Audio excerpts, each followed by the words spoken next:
Hello and welcome to our conversation about year-round home energy efficiency, where we are going to hear from 4 experts who are in the know about what benefits can be brought to you when you need to save money on utility costs. While everyone joins up to catch this live event, we are going to just take a few moments to recognize the people at Metropolitan Energy Center who have been working to get this information to you. Then, while we're still waiting for the last people to find their way here, we're going to highlight the good that's happening right here in Kansas City.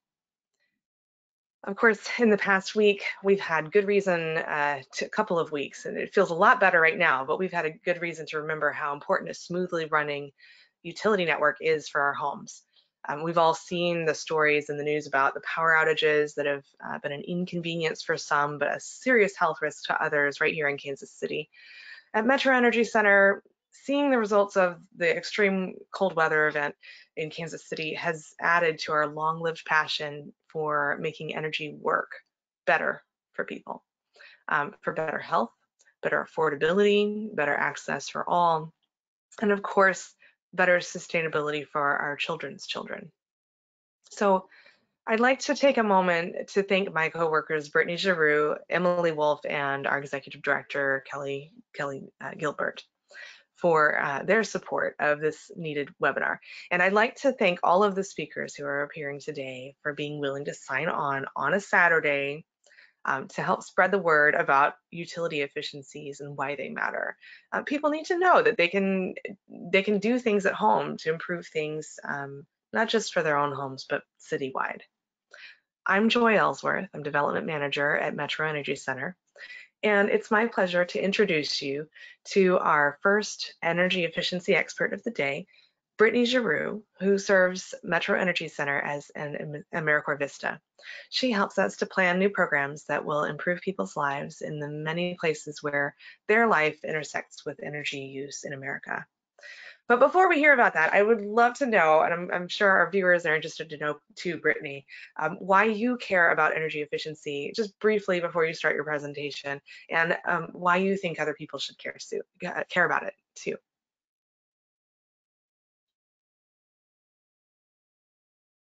Look at me being muted. Wow. That's okay. We got it.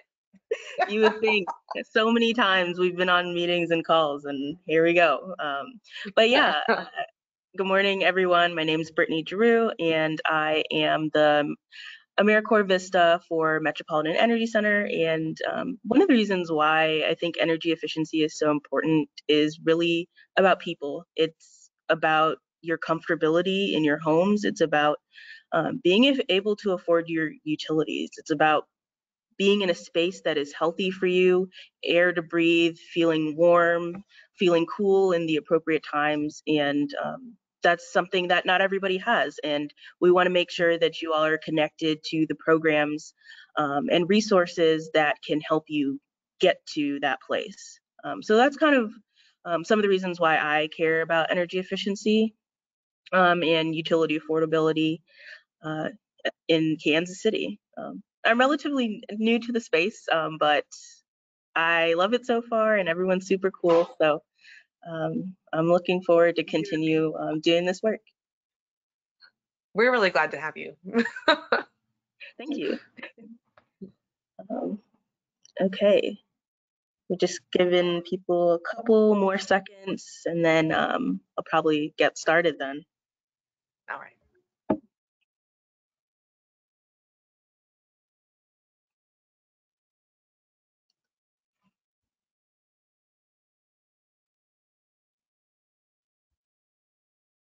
I'm just like looking around. I'm at the office right now. All right. What?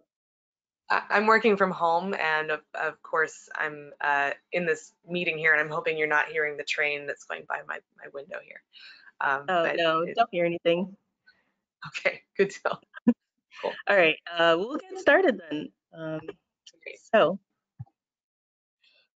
just the GoToWebinar functions for people that are on, so you can see how you can communicate with us. They're On your upper right-hand corner of your screen, there should be a control panel, and there is a questions and chat function. So you can type in any questions or comments that you have for the panelists and presenters that we will get to at the end. So feel free throughout any point in the presentation and just type something in, and we will definitely get to it. So, what is energy efficiency? It's a term that we hear a lot. It's thrown around a lot, but essentially what it is using less energy to perform the same task. And we can see this through an example with light bulbs. In the last 15 years, we've moved away from the high energy heat generating incandescent bulbs to compact fluorescent lights, and now to LED bulbs. They're all designed to fit in the same old socket and do the same job, but LEDs use so much less energy. In this chart, we can see a comparison of each of the light bulbs, and the LED bulb outshines the rest as they last longer, and they are not as so hot to the touch. They use the least amount of energy, and they don't contain mercury like CFLs do. So they're definitely a really good choice. And when we talk about energy efficiency, this doesn't only apply to small things like light bulbs, but energy efficiency also applies to larger appliances in your home, like your furnace or your boiler, your stove, computer, washer, dryer, etc. And each of these things in our home, we use energy and we have to pay for it. So hopefully in this presentation, you can find some ways that you can use less energy and in that way save some money on your utility bills, as well as be comfortable in your home. That's energy efficiency. So here we can see a chart that shows energy and where we use it in our homes.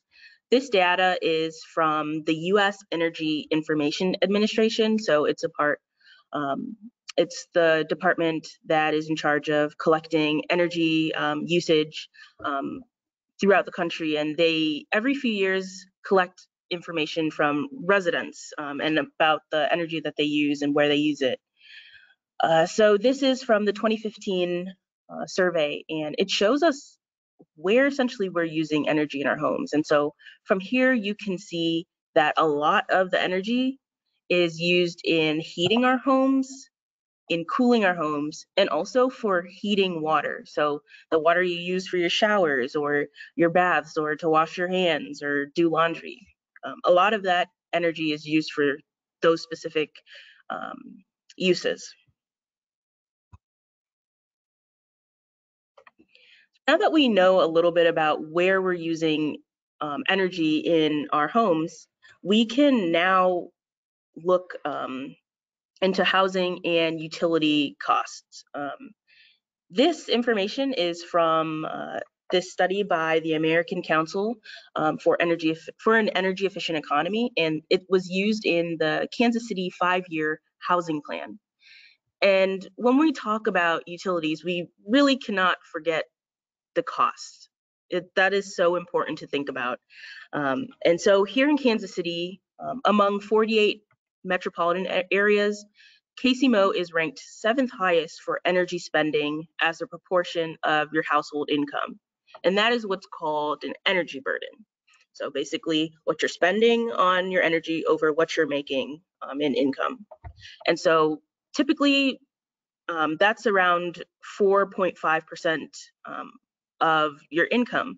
But for renter households, Casey-Mo ranks 6th highest with an energy burden of around 6.1% of income. And then for low income households, Casey-Mo ranks 9th highest with an energy burden of 8.5% of income spending on energy. And that's a lot when you don't really have a lot of money to begin with.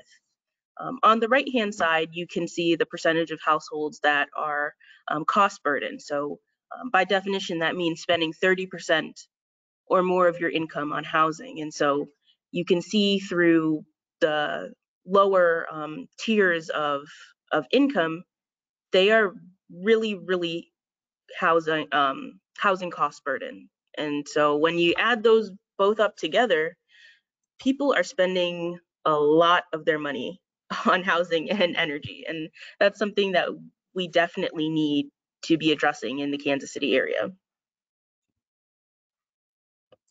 Next slide. So we've talked about where we're using energy. We've talked about kind of the cost and the energy burden that some folks have. Now let's talk about where we can see some of these inefficiencies in our homes. So these are some of the top reasons that your home may be energy inefficient. So one of the biggest things are air leaks in your home's building envelope. So if you're thinking about your apartment unit or your home as like a box, there are the 4 sides to it, a top and a bottom. If there are cracks in there, definitely cold air or warm air can escape through those cracks, and then your machinery has to work even harder to keep your home at a comfortable temperature. Number 2, old inefficient appliances. So a lot of older appliances use a lot more energy to get your home to the temperature that you would like to keep it at. And so switching to newer, more efficient appliances is one way to make your home more energy efficient. 3, water heaters. Water heaters are used to, like in their name, heat your water. And so sometimes there may be some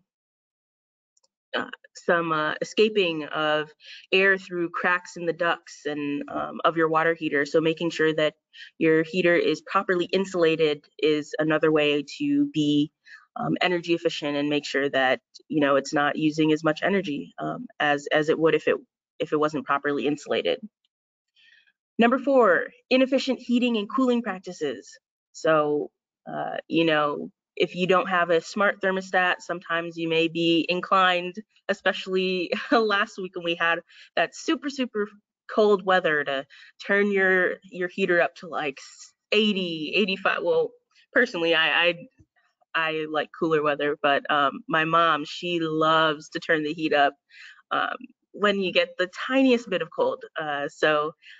Definitely inefficient heating and cooling practices, knowing when to turn it up, when to turn it down. And then lastly, phantom energy waste, having a bunch of appliances plugged in that probably don't need to be plugged in, or you have them plugged in overnight. And so smart strips will definitely help you there to kind of control that energy usage. Even though you're not using it, if your appliance is plugged in, it's still taking some of that energy. So some energy efficiency tips. Some conservation actions you can take. I'm sure you've all heard these before, but turning off your lights when you leave your home, that's definitely one thing that you can do. Properly set your thermostat temperature, so 7 to 10 degrees back in the winter, 8 to 10 degrees up in the summer. This is from the EPA, so around the mid 60s in the winter, and then lower 70s in the summer. And then some energy efficiency actions you can take, and you can see in the next couple slides some pictures that show you kind of what they look like. Applying window strips, air sealing, any leaks that may be in your home with caulking, insulating air ducts, insulating your water heater, using a programmable thermostat, upgrading to energy efficient appliances or more energy efficient furnaces, boilers, and then changing your lighting to LED bulbs. And so I know that we've just said a whole bunch of stuff, and it's a lot to remember. And so you're thinking, okay, maybe I need some help with this. So who should I call? So the city's home repair program is definitely a resource that you can look into. Currently, they are closed, but they are going to start up again in the spring. And so the number is there for you to call to inquire about those services. And then your local community action agency. And so we actually have the Community Action Agency of Greater Kansas City here today to talk a little bit more about their programs and what they offer. And then programs from Evergy or Spire, our local gas and electricity utilities for large apartment complexes. And so we're going to get a little bit into some of their programs in the next following slides. So here you can see pictures of someone using some insulating foam to get rid of those cracks and gaps in their air ducts and any gaps they see in their walls and in the attic crawl spaces. You can see someone caulking some gaps outside. I wouldn't actually recommend you going close to your electricity sockets, but this is just an example to show you some gaps in various places in your homes. And then here's this one that I think a lot of people have utilized. I know I personally have. You can go to your local Lowe's or Home Depot and get one of these plastic insulation kits. And so basically you just, they have a sticky adhesive side to them and you put them on the window, get your hair dryer, seal it up, and that bad boy's ready to go. And that's definitely serves as a nice temporary barrier against any wind that might come into your unit or to your home.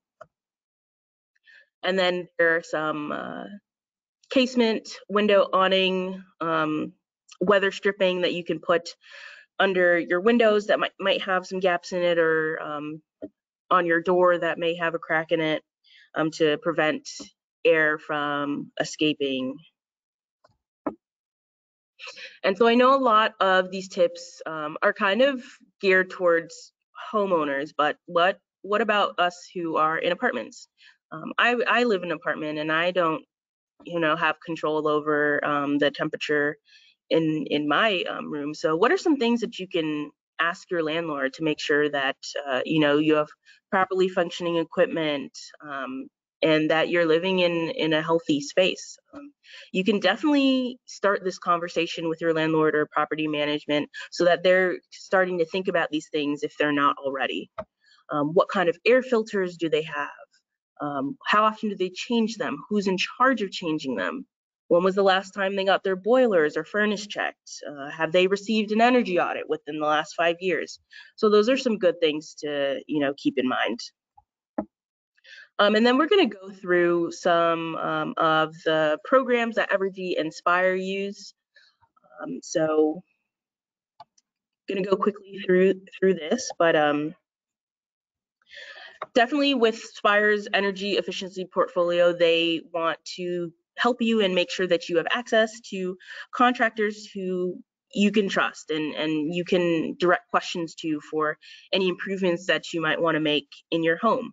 So you can find on their website, spireenergy.com/find gas contractor, all the contractors that are familiar with their programs that we're going to talk about today. So, when you have a concern about your equipment not working or what you can do around your house, this would be a good resource for you to check out. Spire rebate programs. So they offer rebate programs on high efficiency water heaters, furnaces, boilers, combined systems, and thermostats. So you can save up to $300 with rebates. So this is definitely a good thing to take advantage as well. And we know there are some instances where people are not expecting their equipment to fail, their furnace just all of a sudden doesn't work, and so people might not have a budget for that. So one thing that they have is their EnergyWise financing, and so you can finance up to $15,000 on some high efficiency gas equipment, and the interest rate is around 4.25%, and you can pay this off on your monthly Spire bill. So this is also a cool thing to take advantage of. One of their programs that is really awesome, it is income qualified, but if you are looking to replace your, if you're looking to replace a gas appliance or get some service work done on it, you can do that up to $1,000, and this is for owners or renters, and so they can do any qualifying repairs or replace equipment if you do fit that income bracket. So you can go to spireenergy.com/agency assistance to learn more about that program. Then you have the Spire and Evergy sponsored programs that they do together. They have a low-income weatherization program that they work with the Community Action of Greater Kansas City with. And we have them here today. They'll talk a little bit more about that. Dollar Aid, Dollar Help program, which, if you are able to contribute $1 a month to help your fellow residents that may need a little bit more help with their utility bills, that's also a nice thing that they have going. And then there's also LIHEAP, the Low Income Home Energy Assistance Program, that helps with utility bills. And that's managed by MAC, the Mid-America Assistance Coalition. Then you have some more Evergy-inspired co-delivered programs. They have their, Spire has their energy saving kit. And so essentially what they do is they have a virtual assessment where, you hold them up on your phone or iPad or computer or whatever, and they walk through your home with you to help identify areas that could benefit from energy efficiency actions and upgrades. And so they can tell you about light bulbs that might need to be replaced, or furnaces that might need to be red tagged, or any gaps that could be sealed. So this is a really good program, and they offer an energy savings kit, which includes low flow aerators, low flow shower heads, LED light bulbs, smart power strips. So definitely a good thing to take advantage of at evergy.com/kit. They also do an income eligible multifamily program. This is more for property managers. They will work with them to replace any of those like light bulbs, shower heads, faucet aerators in the whole building, as well as in common areas, offering program application and technical support. And then they also have the insulation and air sealing rebates. If you're not income eligible, there are rebates to be had. Another financing program for insulation, air sealing, doors, windows. You can finance up to $5,000 at a 3% interest rate, and it's a pretty good program. So that's another one. And other Evergy programs, time of use rate, online and behavioral tools if you want to see how you're using energy every hour, heating and cooling rebates, the home lighting discount, which Evergy has pre-purchased, LED bulbs, which customers can get at a reduced rate at your local, Walmart or Dollar General and what have you. You just look for the Energy logo on those LED bulbs. And so if you want to get more information about these programs, here's a contact slide that you can get more information at. They would definitely be ready and willing and happy to help you. So with that, I know it was a lot of information. I am going to turn it back over to Joy to introduce our next speakers. Thank you. Thank you. Thank you so much, Brittany. Hopefully everyone watching has already found at least one thing that they can do that makes a home comfy and cozy and affordable. It's also good to know the ways that our utility companies work with landlords to make improvements that are less cost to them so that they can have more of an incentive to do something that like the landlord may not necessarily feel themselves as the people. Like they won't know what the people living in their buildings experience. So it's good to know the utilities are working in that arena as well. I want to take a moment to remind everyone that if you have a question for the presenters, you can take a moment to just type it into the chat panel and we'll address as many questions as we can at the end of the presenter's speaking time. But now let's hear from two people who are joining us from the Community Action Agencies of Greater Kansas City. They're going to talk to us about a program that helps everyone who is income eligible to take advantage of energy efficiency. Good morning. My name is Alex Phillips, and I am the outreach specialist with Community Action Agency of Greater Kansas City. We serve Clay, Jackson, and Platte counties in Missouri. All of our programs and services are free as long as you income qualify. And so today I'm going to start off with talking about our weatherization program. So with our weatherization program, we can weatherize your home whether you rent or you own. We can also weatherize homes, mobile homes, and duplexes up to a 5-plex. Again, all of our programs are free. The weatherization program is based off of the 200% federal poverty guideline, and you can find our income guidelines on our website. They're also listed on the application. So with our weatherization program, once you're deemed eligible, we will have an energy auditor come to your home and kind of see where you're losing, your energy, where if it's going out your windows, out your doors.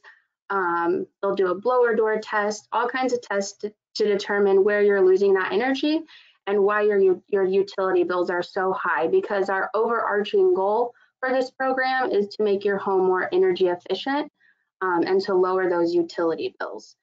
So once they have all that information, they will go back and determine what work needs to be done. So we can put insulation in your home, we can seal your windows and your doors, we can potentially replace or repair your water heater and your furnace. So really making your home more energy efficient. After that, we will hire contractors to come do the work. And then after the work is completed, we'll have a quality assurance person come out to make sure that the work was done that we said was going to be done. So some other things that we'll get up in your attic, we'll check your walls, we'll go in your basement, install LED lights. I know Brittany mentioned some stuff before, and a lot of those things that she mentioned that make your home more energy efficient, we can do. Again, air sealing, repairing and replacing those furnaces. And then also smoke and carbon monoxide detectors. So some things that we ask you to do when you turn in your application, of course, a completed application, you need to sign it and it needs to have the date on it. We do ask for a copy of the main applicant's social security card. We ask for current electric and gas bills.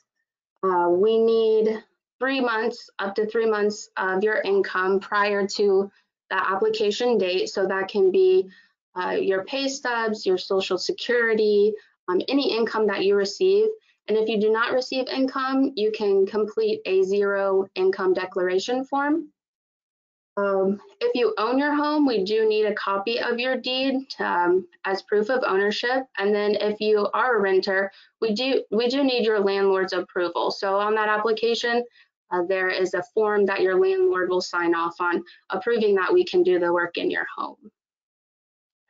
And so now I will send it over to Ashley, and she will talk about our other programs and services that we offer.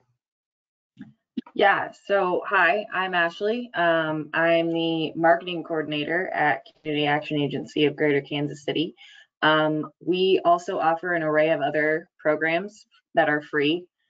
We offer rental and utility assistance. We partner with over 30 food and toiletry pantries. If you ever need a food or anything like that, we can always direct you to where you can get some. We have case management, which we can teach you about managing your finances, setting attainable goals, employment, etc. We also have youth development programs, including Pave the Way, scholarships, occupational skills training, and much more. All of this information and more about each of our programs can be found on our website at www.caagkc.org, or you can always call us at 816-358-6868, and we can answer any of your questions. Great. Thank you so much, both of you, for appearing on our webinar and helping us to understand what options are available when things are tight. Because sometimes it's hard to know if you've had a chance of qualifying. What is a ballpark figure for the top end of who qualifies for weatherization? And I'm only speaking from the seat of someone who has lived in a household that needed assistance at a time when our family was basically too proud to apply for many of the programs at the time when we really needed it. And we only realized this after a long time of hardship, experiencing, life without help.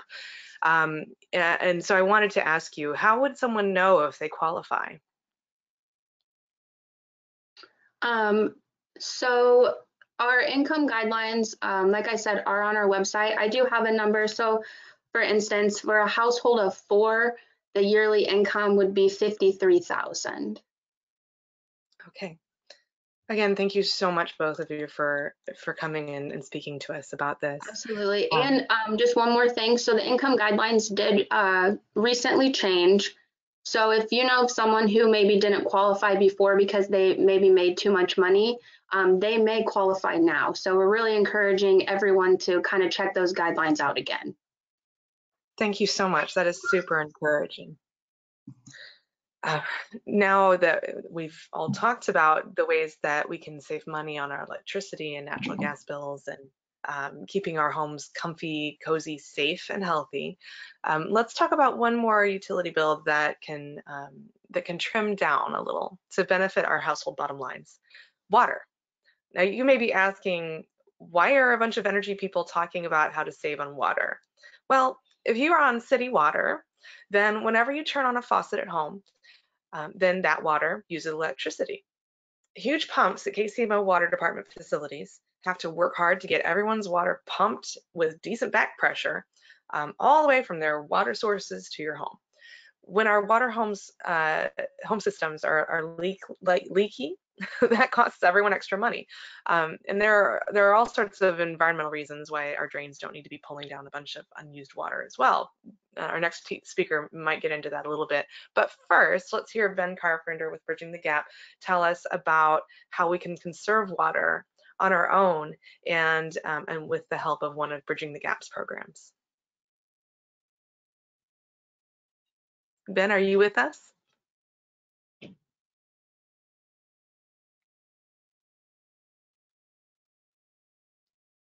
We can't hear you.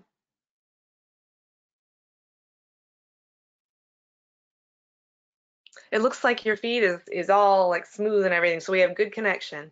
It's just I think there might be a muting. Hey, we can hear you! Yay! All right. Good to go. You all right? Yeah, sorry about that. Yeah, it's still trying to figure it out a little bit. But yeah, so like you said, water conservation is still very much enmeshed with energy conservation, which is one reason that we at Leak Stoppers and Bridging the Gap are interested in sort of this webinar and this kind of connection. But something that back from Brittany's presentation that really kind of resonated with me and something that I didn't realize was how much energy goes into heating water, especially for buildings with 5 or more units. And I live in one of those buildings, and so that's affecting my energy cost, water inefficiency. But anyway, so my name's Ben Carpenter. I am the program coordinator with Leak Stoppers and Bridging the Gap. I have to apologize. I have this 2-monitor situation going on, so I'm going to be splitting my attention between the camera. But so Leak Stoppers is a brand new program that we'll talk about today, similar to some of the energy efficiency programs offered by Evergy and then the Community Action Agency. You'll hopefully find some worthwhile information and possibly some ways that you can help save yourself some money. So like I said, we're a brand new program this year. It's been a really interesting one to jumpstart something new, as I'm sure a few of you are aware. And so essentially Leak Stoppers it's a partnership between KC Water and Bridging the Gap, focused on sort of these twin goals of water conservation and then helping people reduce their monthly water bills. And we do this primarily through 3 different initiatives that I'll take a second to talk about in a moment. But first, just to list them off, we have the installation of water-saving devices in bathrooms and kitchens. We have the replacement of toilets that were manufactured before 1994, free of charge to the resident, and then a general leak repair program for exposed service lines that often occur in the basement. But first, just a little bit of background, and as I'm sure many of you are aware, the water bills in KCMO have really skyrocketed over the last 10 years. The average KC Water customer pays around $104 a month for water and wastewater services. And this is in part why Leak Stoppers looks to ameliorate water conservation issues through usage on the basis of individual households. In particular, we talk to residents about usage in the bathroom, which generally accounts for more than half of total household water consumption. toilets and older toilets in particular by themselves can account for almost a quarter of all usage in the house, which makes these the points of real interest during our home visits, which I'll talk about next. Next slide, please. So again, I apologize for I haven't updated this slide since last week. The text here is a little hard to read, but just for some additional context regarding the impact of even small leaks over time, we're talking about dripping faucets. This chart shows how something like a continuously dripping faucet can make a really big impact over the course of a year. For example, a sink that drips 5 times in 30 seconds can waste up to 347 gallons a year. A sink dripping 15 times in 30 seconds can waste up to 1,000 gallons a year, or the equivalent of a small swimming pool. And a more severe leak, something that's dripping continuously, 30 drips in 30 seconds, can waste over 2,000 gallons of water a year. And as you can imagine, this kind of thing can really ramp up a customer's bill, not to mention represents waste of a really precious resource. But we don't just look at running faucets, we look at other sources of water waste in the home as well. So leaky toilet flappers are another problem that we run into, and those are those continuously running toilets, or toilets that some customers describe as having ghost flushes, and they can be a really significant source of waste. What we're looking at here is our conservation kit. And so the way that this sets up, residents can either call or sign up online at leakstopperskc.com. That contact information is going to be in the end. But from there, they're directed to a registration page where they tell us a little bit about how many people live in the home, bathrooms they have, any problems they're already aware of, like leaky faucets or dripping pipes. And from there, we schedule a home visit where one of our technicians goes to the home and does a physical assessment of the home. During this home visit, that technician will install water-saving devices. That's sort of the entry into the house. And so, while we also check on the age of the toilet and do a visual inspection of exposed pipes, the most popular aspect of the program has been these water conservation kits, which end up saving the resident anywhere $10 to $20 a month on their bill. Again, depending on how many people live in the house, how frequently they use their devices, etc. And again, this is all completely free to the customer, and it's pretty similar to that Evergy energy conservation kit program that they have with the assessments and the light bulbs and things like that. The main difference is that we focus on water conservation, of course, but also it's a physical assessment if you're comfortable with having someone in your home during the pandemic. We take pandemic precautions. We ask everyone wears a mask, and then kind of, gives us lots of space. But some of the devices that we have in these kits, they include sink faucet aerators, again, similar to the Evergy kits, high efficiency shower heads. But the main differences are we include toilet tank banks, which basically is just a little vinyl bladder you fill with water, and it holds about 0.8 gallons. And you kind of set it in the back of your toilet tank, and it just takes up that much more, that displaces that much volume, which makes your toilet about a gallon more efficient per flush. And you might be familiar with that concept. Some people put bricks in the back of their toilets, or some people put 2-liter bottles of soda filled with water. It's the same kind of idea. You're just kind of using less water per flush. The second sort of major difference between the kits is the toilet fill cycle diverter is what it's called. And this is just this little orange piece over here.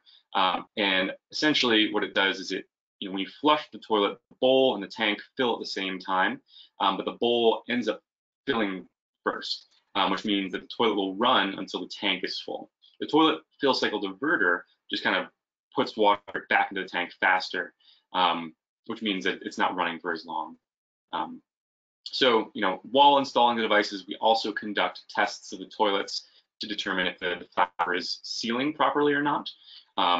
This is done by dropping a little blue dye tablet in the tank and seeing if anything appears in the bowl. And sometimes these leaks are very minute, and the resident hasn't even noticed them. However, as we saw, even minorly leaking toilet flappers can add up on the water bill. And so we'll swap out those flappers, again, for free. And so this is another popular facet of our program has been the toilet replacement piece of it. So while toilets account for up to a quarter of total household usage, not all toilets are made equal, right? So while modern toilets, which we consider those from 1994 and later, generally use about 1 gallon to 1.5 gallons of water per flush. Those from before 1994 can use anywhere from 5 to 7 gallons per flush, which is a really significant difference, especially in larger households with more people. And so we determine the age of the toilet by locating the date of manufacture. And here's a little bit of trivia that everyone can go out and check on their own, do at home. The date of manufacture is always stamped on the inside of the porcelain on the inside of the tank. So if the resident's toilet is found to be from before 1994, we produce a work ticket for a plumber that we have on contract, and then the plumber takes it from there, sort of setting up an appointment and then completing the work. Again, it's totally free to the customer, and it's a similar process to what we have for our complex leak repair, which I'll talk about in a second. But this is just sort of an image of kind of where you could probably go home and find it on your own toilet, how old your toilet is. Again, everything from before 1994 is pretty old, or inefficient, I should say. So just real quick, going to talk about our complex leak repair program. So again, we had the device installations, we have the toilet replacement program, and then the complex leak repair is sort of the third prong in our conservation approach. And this is, where you have leaks that they're not in the bathroom, they're not really clearly defined. They're just sort of, maybe it's a leaky joint in the basement, or it's something you just have a wet spot behind the wall.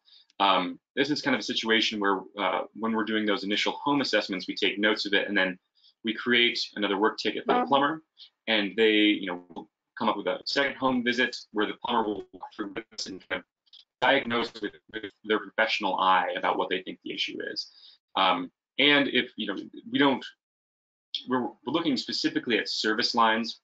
And so if the plumber determines that it's something that it can be done regarding service line, then we'll actually have him complete that work for free of charge to the resident as well.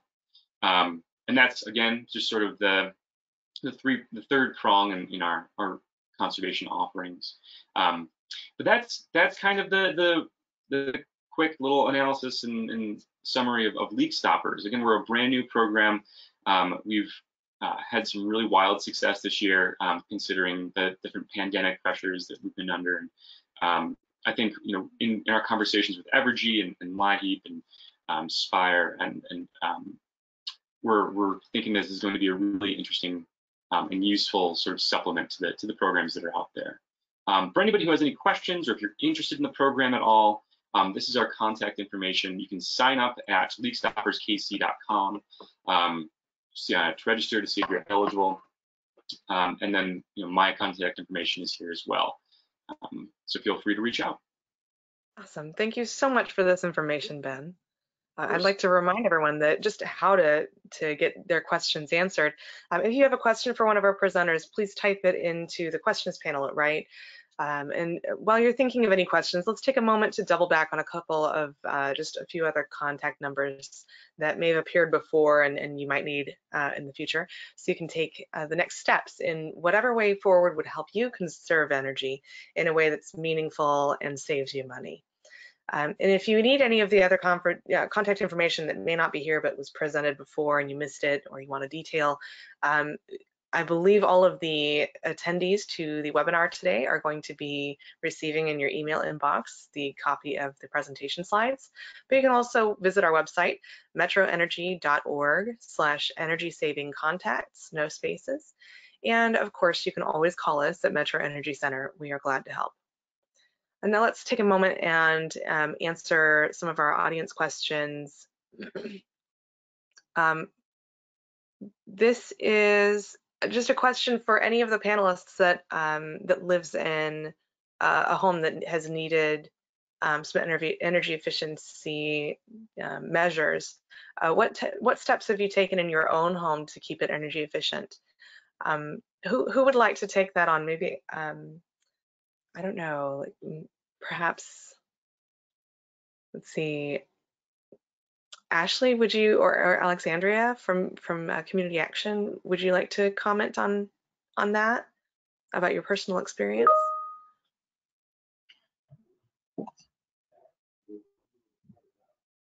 I have actually never had my home weatherized or anything like that. I've never, like Chris and I, my husband and I just moved into a home, so we've never really experienced anything yet.